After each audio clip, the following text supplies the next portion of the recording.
In this movie about monograms, we're going to make the rectangular monogram with the decorative designs and the names inside of it. To start with, I'm going to create a new card from scratch. I'm going to make it a 5x7. And I'm going to take the existing text box that's on the card and I'm going to shrink it down to about the size that I want my monogram to be. I'm going to go into my text box and I'm going to change the font to be the font that I want to use, which is PE Christina.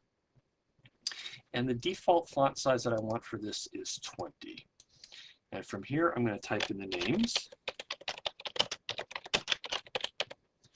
And then I'm going to hit return and the wedding date that I want. I highlight the line that I want first, and I'm going to reduce this a couple of point sizes. And let's see, then I'm going to select all and choose a font color. And then I'm going to shrink this a little bit, make it a little closer together. What I actually need to do first before I do this is create another text box, which is going to be the text box that I'm going to use that has my border in it. So I'm going to start with my border pattern and make this a smaller point size. I'm going to leave it in black.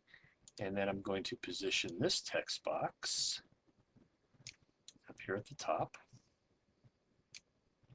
Then I'm going to take the text box of Paul and Julianne, center that inside that text box, and maybe nudge up the second line a little bit. I don't like the way the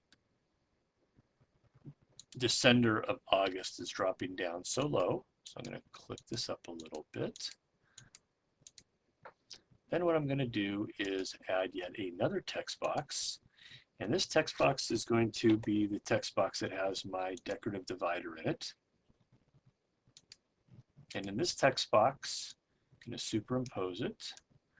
And I will position it, final position, after I get all of it in place. I'm going to choose this text box, come over here to my virtual keyboard, and I'm going to choose this one for the top. And then I'm going to hit return and choose the decorative divider with the letter J, because it is the upside down one underneath it. I'm going to highlight those two items and make them bigger. And then I can spread them out in terms of size and position.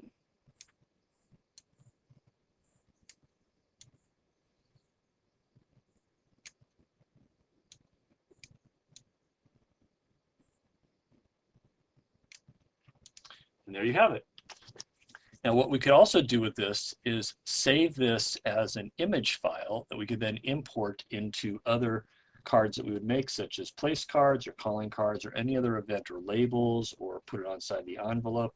We can reuse this exact monogram by simply converting it to an image and then importing that image onto the card that we want.